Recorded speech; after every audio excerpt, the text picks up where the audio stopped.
The real danger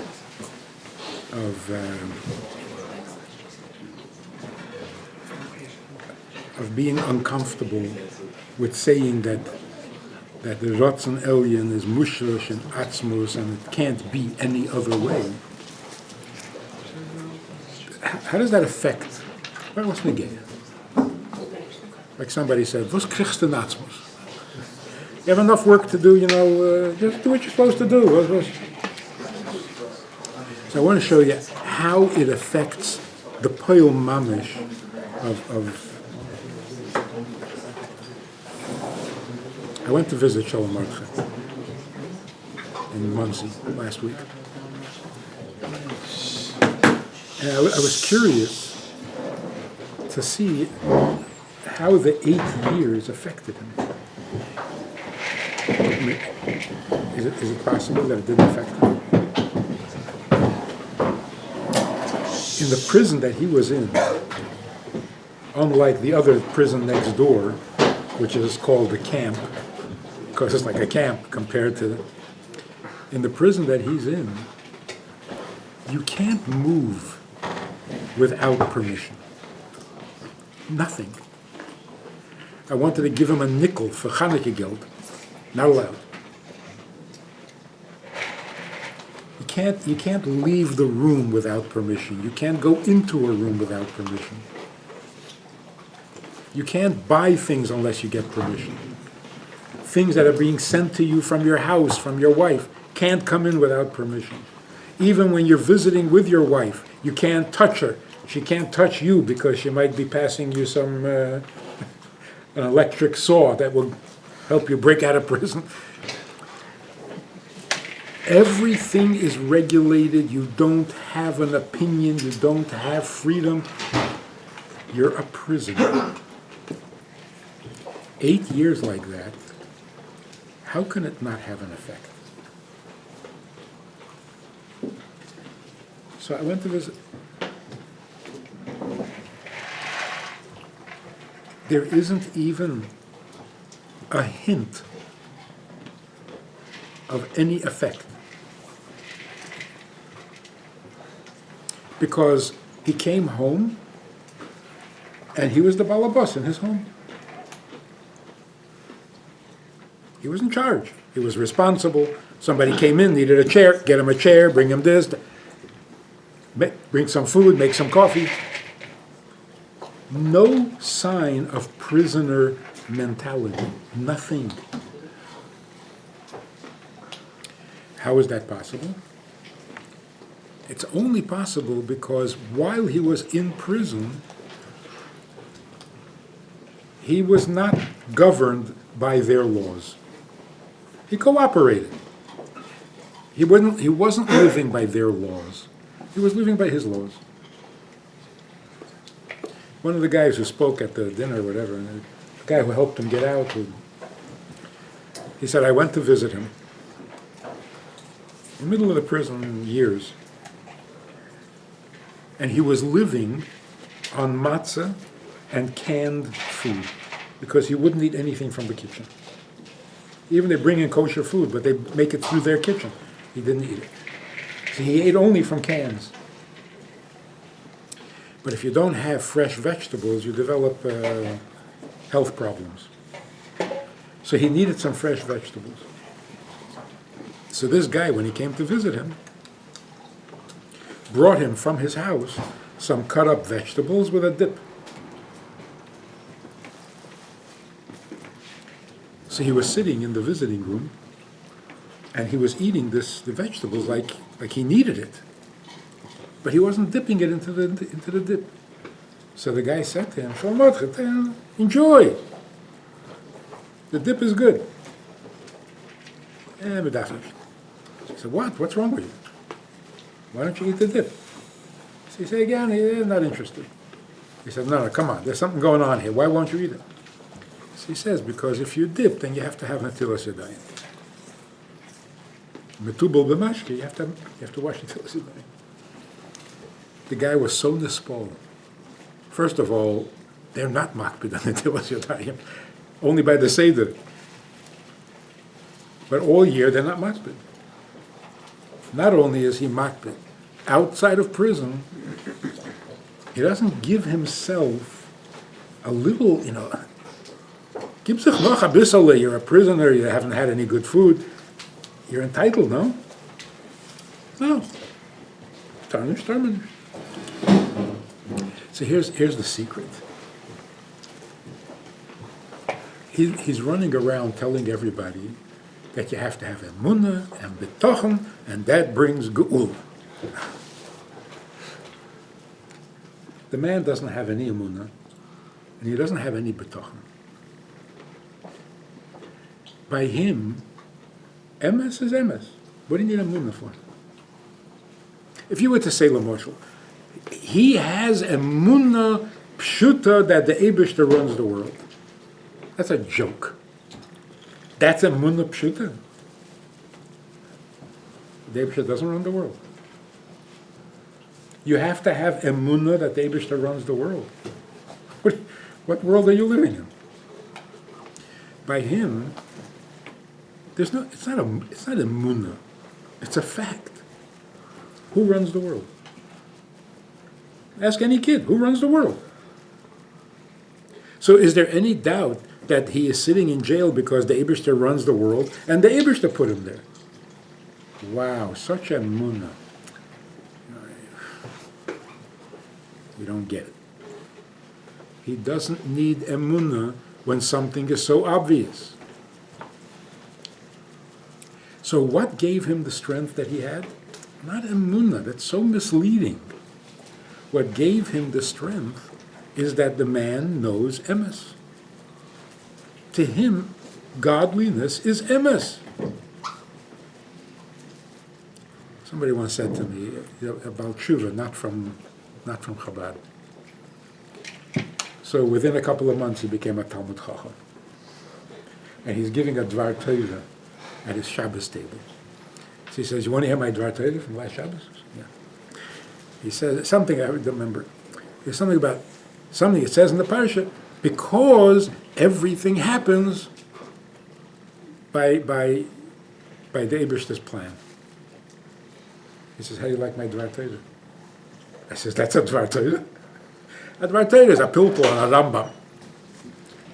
To say the Eibishter runs the world is a Dvar Torah.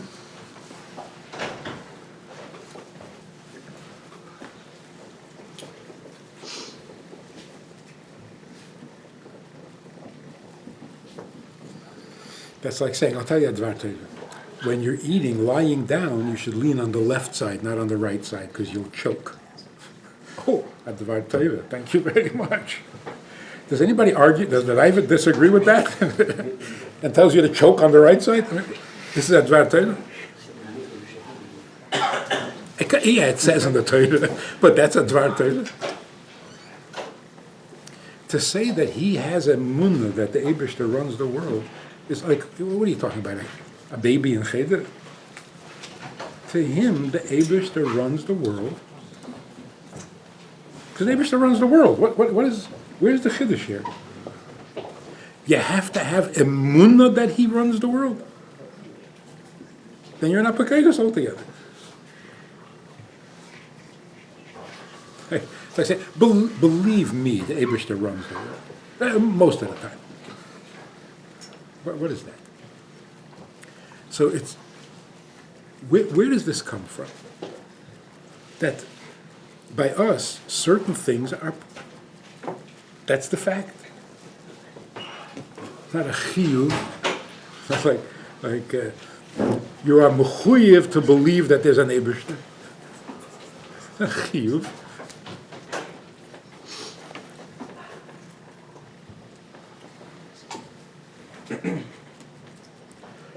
When the Rebbe was a little boy in Nikolaev, somebody said to him on a hot day, you heard the story? There was a hot day, and the Rebbe was wearing a big yarmulke after the upsharing. And this man came over to him and said, it's so hot, why do you have to wear such a big yarmulke? It's uncomfortable.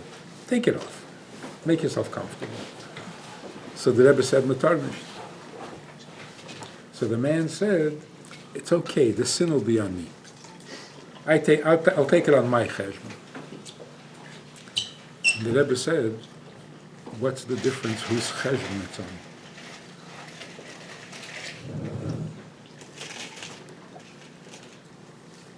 What does that mean? You're playing some kind of a game. I'll take it, you'll take it, I'll throw it to you, you'll throw it to me. Shnayim she'osu pturim. I mean, what? And the Eibishter doesn't want. What's the difference whose Aveda it is? This emes that a chassid has and should have begins with the emes of the Eibishter. So when the Eibishter says, I want you to do this, is that emes or not? So if you see Rotzen Elyon is emes la'amitay, it can't be any other way. This must happen. Then it can be real to you. If it doesn't even start off being real, then all it's going to be is an emunah. I believe that the Eibishter said, I believe that the Eibishter wants. Does he want or not? Yeah, I believe he does. That's not an answer.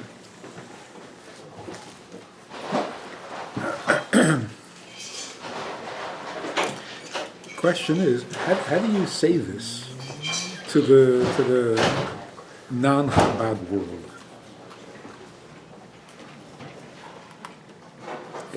It's a topic that nobody's familiar with at all. Because for most frum people, Emunah pshuta, that's it, that's the highest. Emunah pshuta means you believe in the Eibishter, and your Emunah is 100% Emunah pshuta. So you have real Emunah. In what? What do you have real Emunah in? In the Eibishter. Is he real? I mean, you got to hope that what you have real Emunah in is more real than your Emunah. Now it's got to be a little more.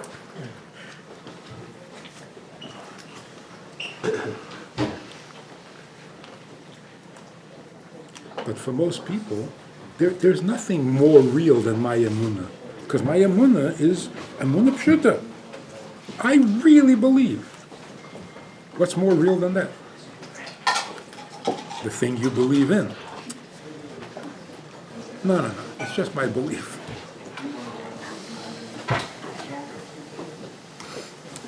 That's like kids who fry out. I don't believe. Why am I eating today because I don't believe. So you don't believe.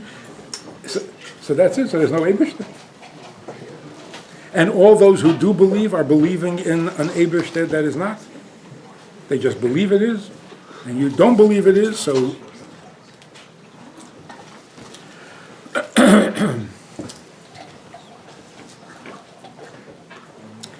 The people who believe in Avodah Zarah, is their Emunah pshuta? They're ready to kill themselves for it. It's not Emunah pshuta. They're ready to die for what they believe in. That's not Emunah pshuta. It is. It's Emunah pshuta. They really believe it. It's enviable, the Emunah that they have. But the Emunah that they have is the most emes thing, and what they believe in is not so emes. That's called Elohim Achedim. You believe in it 100%, but it's not 100%. The Eibishter is 100%. You believe in him 100%, good for you. 99%, also good. You don't believe him at all, your problem. Doesn't change anything. Emes is Emes. And that's Rubashkin's strength. Elokus bepshitus and Olam Hazeh is a schapshus. So a judge said, the farvos. That's why I'm sitting in jail.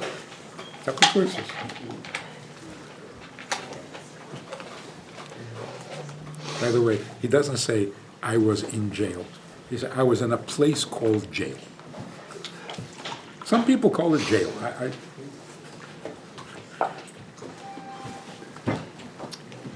But that is his reality. I was there by the trial in South Dakota. It seemed, from just listening to the two sides, the two lawyers, it seemed so clear. The prosecution was boring.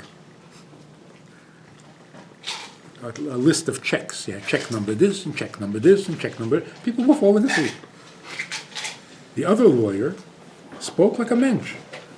So everybody was very confident, ain't straight right, they're going to throw it out because... So they finished the arguments, and the jury went into their room to decide.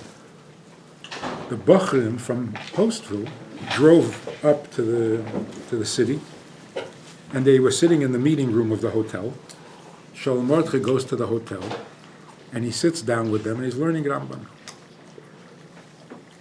He's teaching them Rambam. And he's into it. They ask him kashas, and he's answering. And Lichten Lernen. His life is being decided when he's learning. All of a sudden, his lawyer was at the door waving for him to come out. He goes out. He's there for about 15 minutes with his lawyer, comes back in, and he goes back to learning. And learning, mit kop. We found out later, what did the lawyer say to him? The lawyer said, the jury is taking too long. Something's not good. They should have been out by now. It should have been an easy decision. Something is not good. So Shalom Mordechai says, thank you. I'm in the middle of learning. And he went back to learning. So they said to him, weren't you worried? He says, worried about what? What they think? Who cares what they think? The Eibishter decides. And it was so emes that he went back to learning. With concentration, with what you call that Emunah. It's the wrong word. Emunah is for something that you don't know for a fact. You can only take it on Emunah. Once something is emes,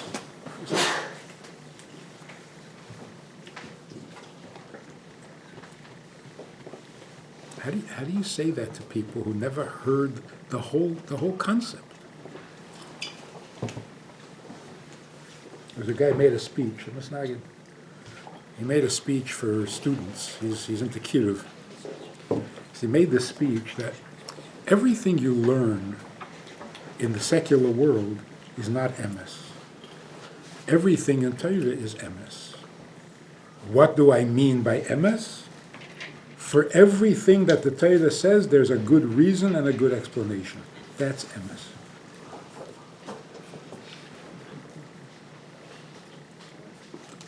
That's as high as they can go. That's emes.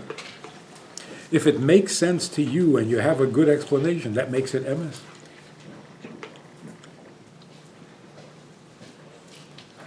In other words, there's nothing more emes than your seichel. That's the ultimate sheker. But to him, that's emes. Which means you don't even have to have emunah. We can explain everything. So they're 2 steps removed from emes. First, they don't have emunah. And they certainly don't have the emes that you have the emunah in.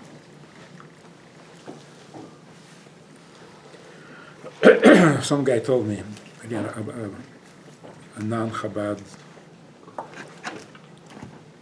he says, I live 20 minutes from shul. So I jog to shul every morning. Takes me 20 minutes. He says it's perfect. It's so perfect because in those 20 minutes, I can resolve my doubt. And he's proud of himself.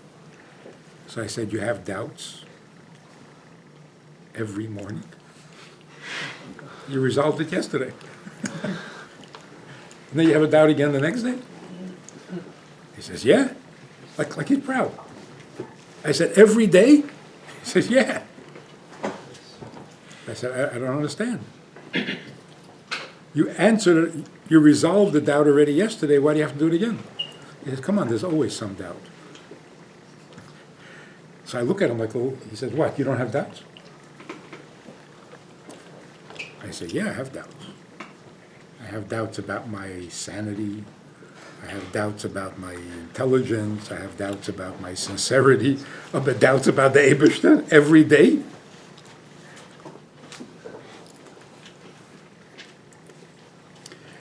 If he's frum, he's about sure. So he believes in Torah. But his belief in Torah is more true than the Torah. Isn't that called Avodah Zarah? You make the statue and then you bow to it? You're more real than it.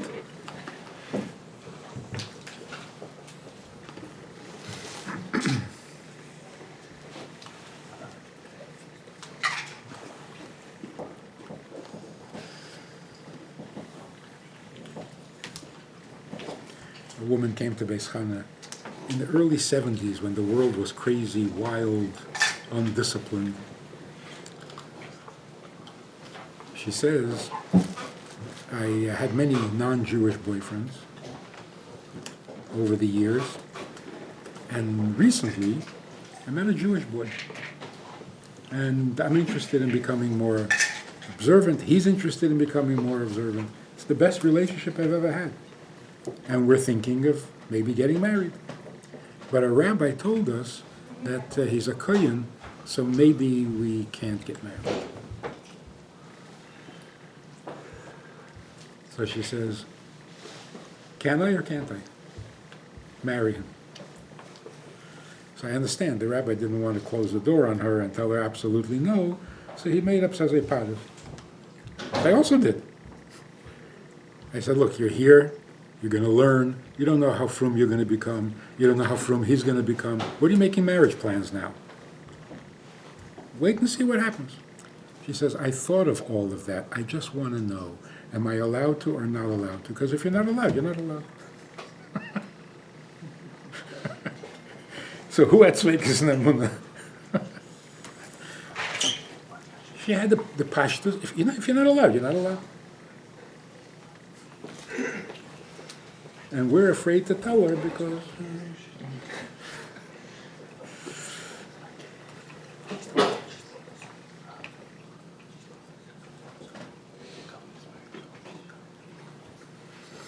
So the moral of the story is,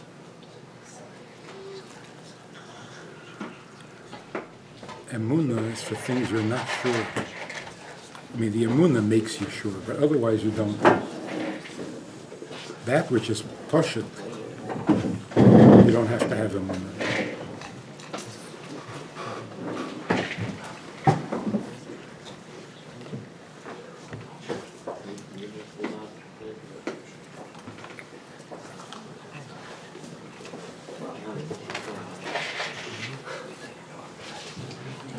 I think that has a direct result.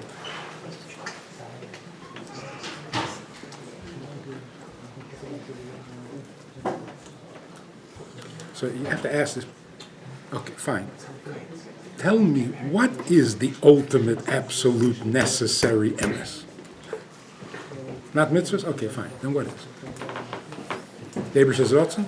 No, he chooses it. It doesn't have to. So what has to? What has to? I have to go to sleep right now. That has to. Where is your emes? What is your foundation that is absolutely emes?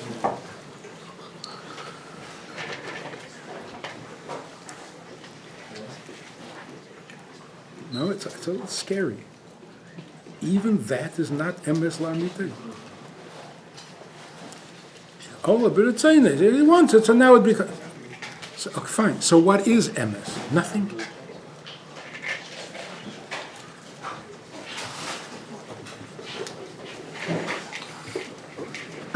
Like the Eibusher himself is emes. What does that mean? What about him is emes? He makes up laws that he doesn't need. What's emes? Why has to be something about him? Why can't it just be him? His existence? Are you sure?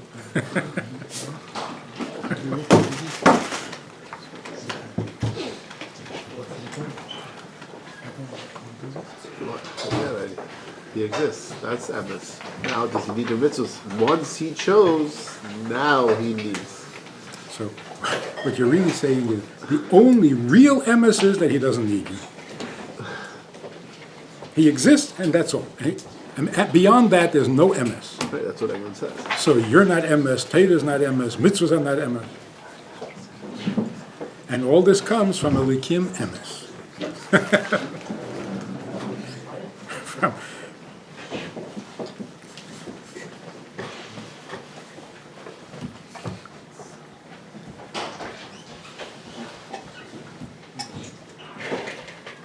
I was talking to a young shliach, and I said, people are having a debate, whether the Eibishter really needs your mitzvahs.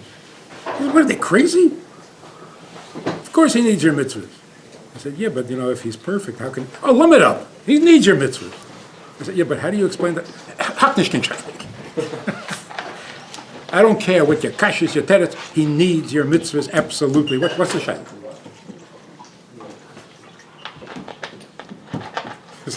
He's going over the top on that side.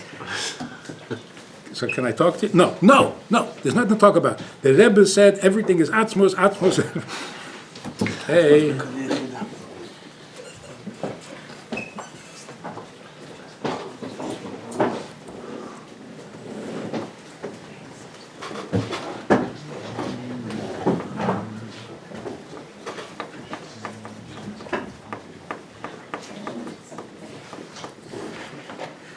Going to Yechidus, everybody knew.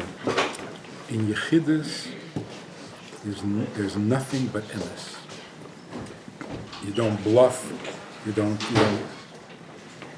In Yechidus, it's pure emes. Yechidus is emes. Torah is not.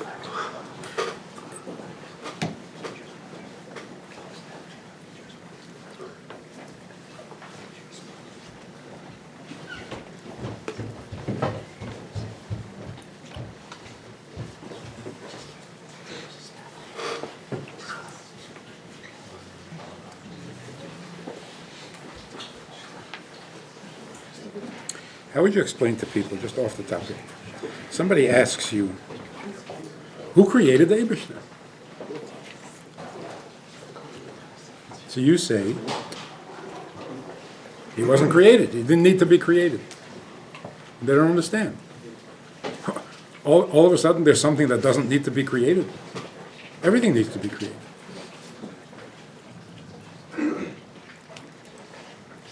How did he get away with not having to be created?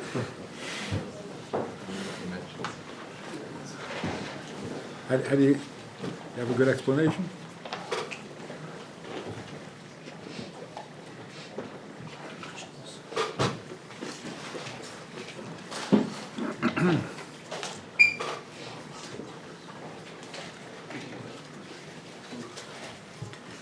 So the way the Rambam explains how Avram Avinu recognized the Eibishter. How did Avram Avinu know that the sun is not the Eibishter? Huh? Because the sun set. So what does that prove? It's not everlasting. Something else is planet. Anything that has a limit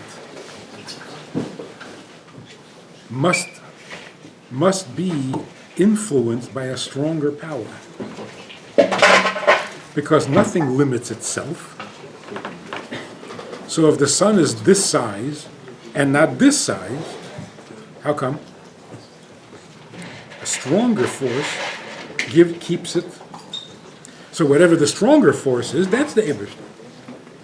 So anything that has a limit is a raya that it was created. So the real question is, how do you know this was created? Not how can the Eberstein not be created. Why do you think this is created? Because of its limits. So the limit says that it was created. The Eberstein has no limits, so why do you think it was created? He doesn't have the symptoms of a creation.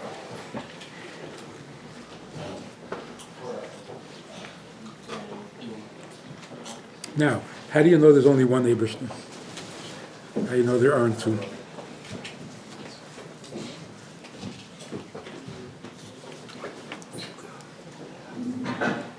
He says, Tanya, how do you know that there isn't another Eberstein under the earth soaking in the water? Why are you so sure there's only one Eberstein? For the same reason. An Eberstein means a Metzius that has no limit. So how can you have two? If there are two, then each one has a limit. This one ends, the other one begins. Then they're both not Eberstein. If there are two of them, then they're both not Eberstein. Because the only way to have two is if they both have a limit. So none of these things are Emunah. You have to have Emunah. So why do we have to keep saying Hashem Echad? Of course Hashem Echad.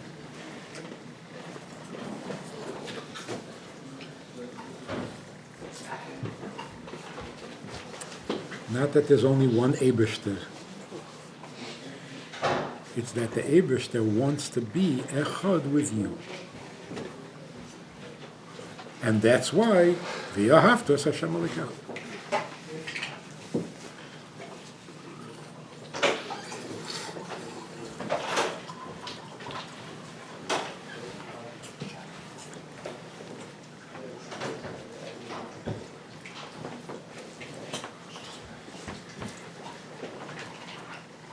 Let me ask you another question. How is it not selfish of the Eberster to create you to serve him? That sounds selfish?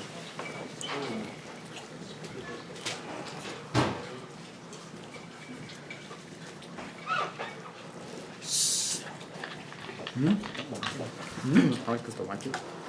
To want to serve him? Fine, but he's being selfish. So if you serve him, you're not selfish, but he is.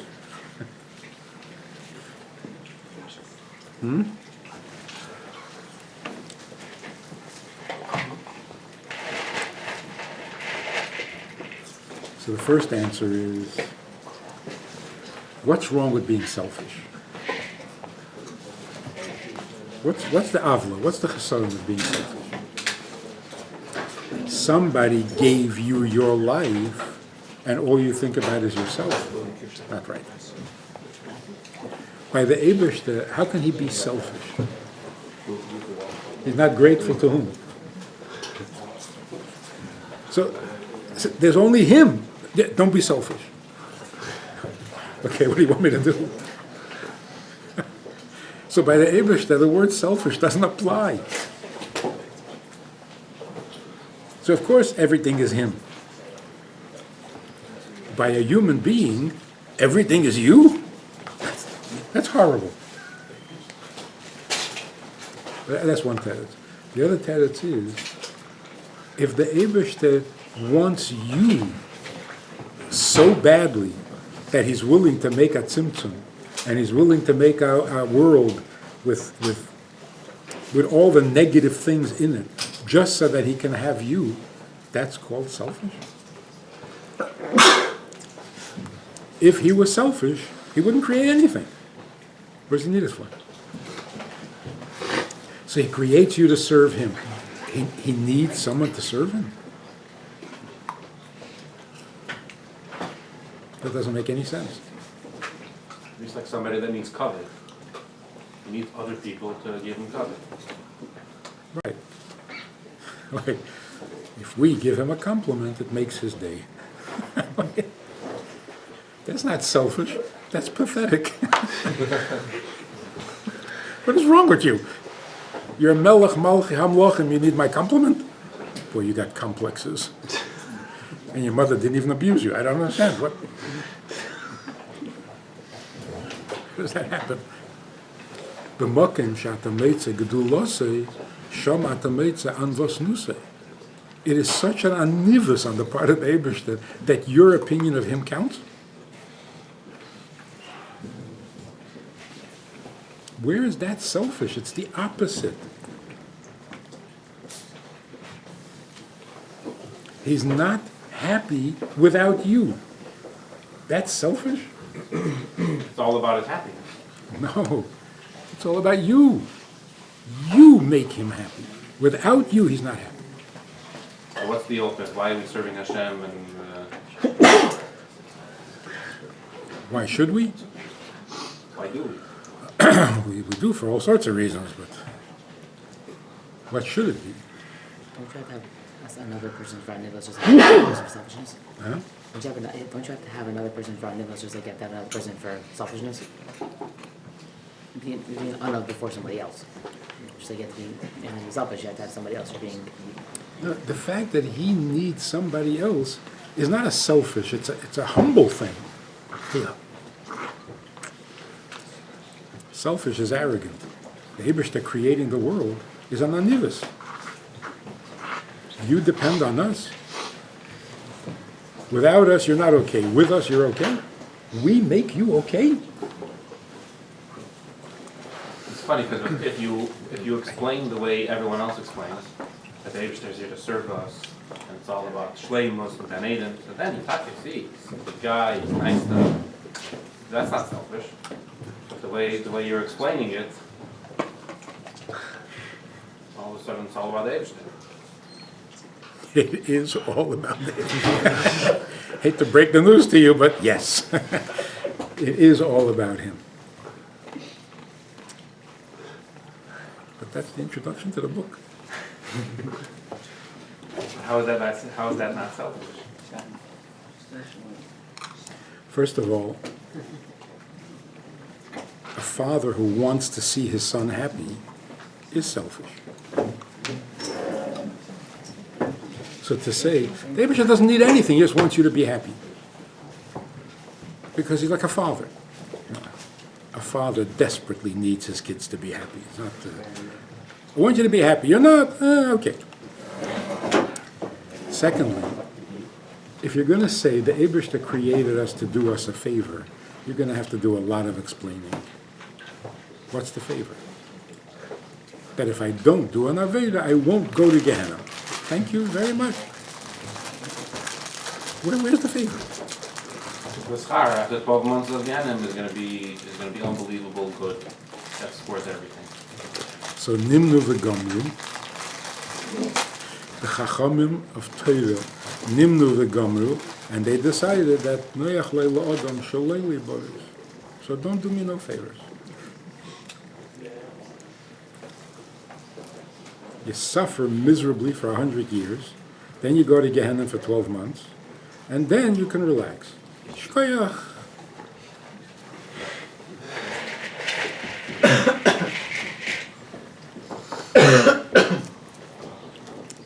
But also, it's like, that's creating an Eibishter in your own image. By you doing somebody else a favor is like the biggest, the highest, the greatest. Why does the Eibishter need to do favors? So he can go to Gan Eden. He's trying to get to Gan Eden by being nice. No. He's be'etzem nice. Whoa. Now we're talking already. Oh, he's be'etzem nice. So he can't help it. So why do you have to start with niceness? Start a little higher.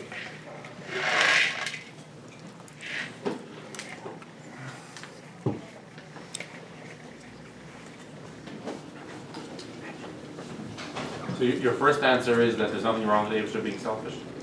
Doesn't apply. Like saying to the Eberstein, you should share. With whom? Share what with whom? It's silly. It's like saying, a person thinks about himself the whole day. Yeah. Who would they just supposed to think about? That's right. It's like other magicians saying, are you talking to me?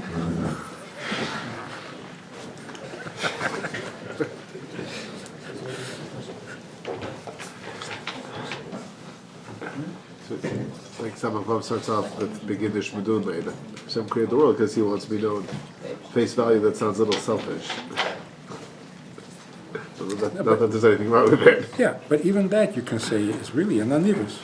He wants who to know. Negate it. The Abish is negate that these little cockroaches should know him. And that's the explanation that the Rebbe gives. If you want Nivroim to know you, create Atzilus. Atzilus knows you. Again, the Olam has it. Where they don't know you.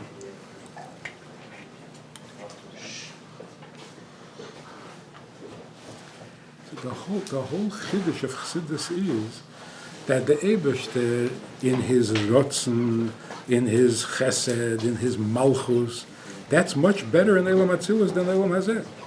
So why would he bother creating Elam Hazeh? The only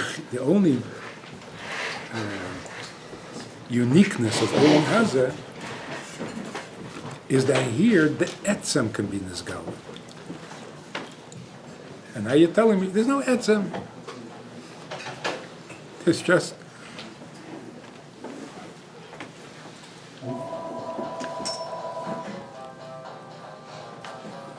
so you can make the argument. The Eibishter is teva hatev lahetiv.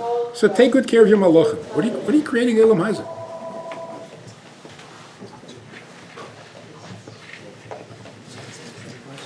Leave the neshama l'maylo and be nice to the neshama. No, you have to create people with problems so that you can help them with their problem. That's a chesed.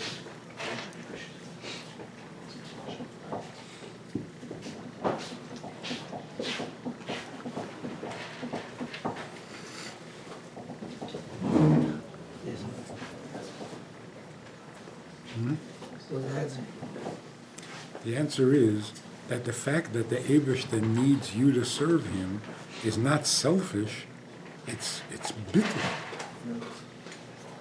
He needs you to serve him. He lowers himself so much.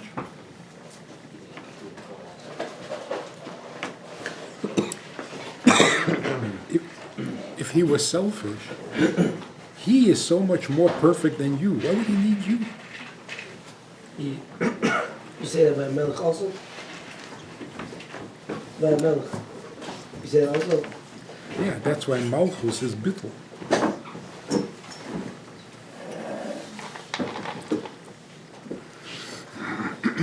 Malchus is less lomegar moklum. So how is that a melech?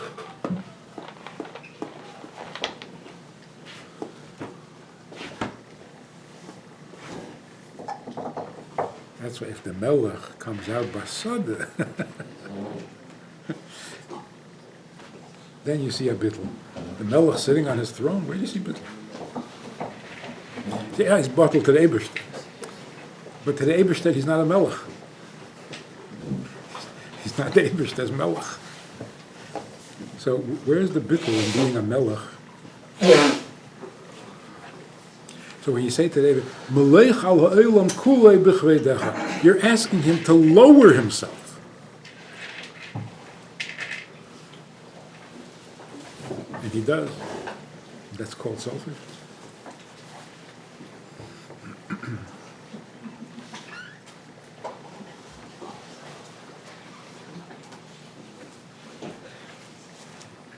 When it says by Yankiv, "V'nafshei kshura b'nafshei," selfish? No? Sounds selfish?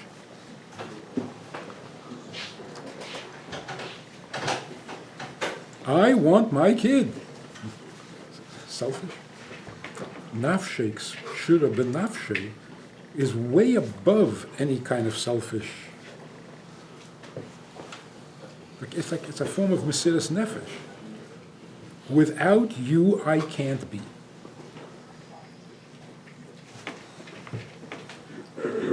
When the Alter Rebbe said, Will no dir alleen, yeah, that's not selfish. or greedy. Gwil. Fair. And Vilze. It's not. So long that it's a person, Not a thing. for instance, I want everybody in yeshiva to love me. That's not a, It sounds like a little bit of a complex, but but that's a little selfish. oh, yeah. Also very insecure.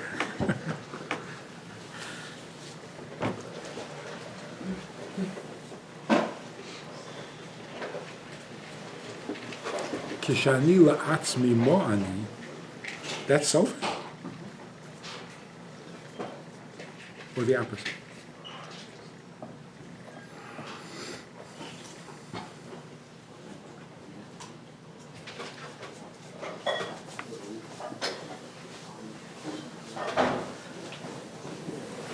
Eberste says, Kaldedi Defek, Pischeli Achesi, Rayosi, Yeinosi, Tamosi. What does that mean? What's Tamosi? Huh? Anybody? My twin? My twin? Someone makes me mashlim. It's two person. Yeah. Tamosi, you make me complete. That's selfish.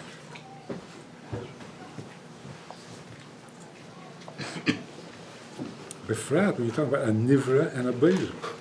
The nivra makes the beira complete. The beira is be'enarech higher, be'enarech greater, be'enarech, and he's not complete without you. But you're saying that that's correct. He is not complete without you. Is that selfish or is that bittul? But that's a fact. It is a fact.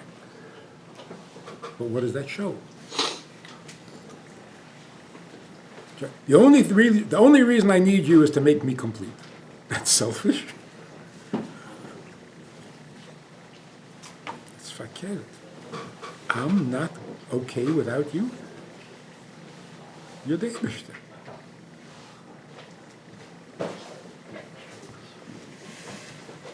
Shtei chatzoi tzuris.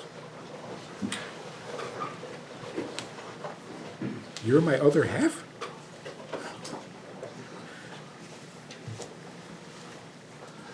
Maybe only a quarter, an eighth. We're the other half.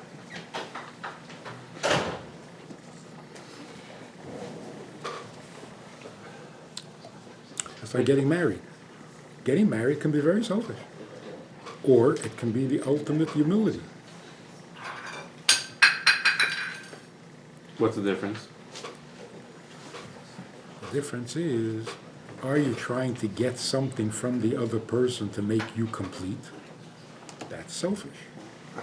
If you don't feel complete without the other person, that's bittul, anivus. But if you're looking for your completion, it still sounds selfish. I need to be complete, and I'm using you to get my completion. So what does it mean? Why are you not complete by yourself? Well, if there's no reason, if there's a reason, it's selfish. But if there is no reason,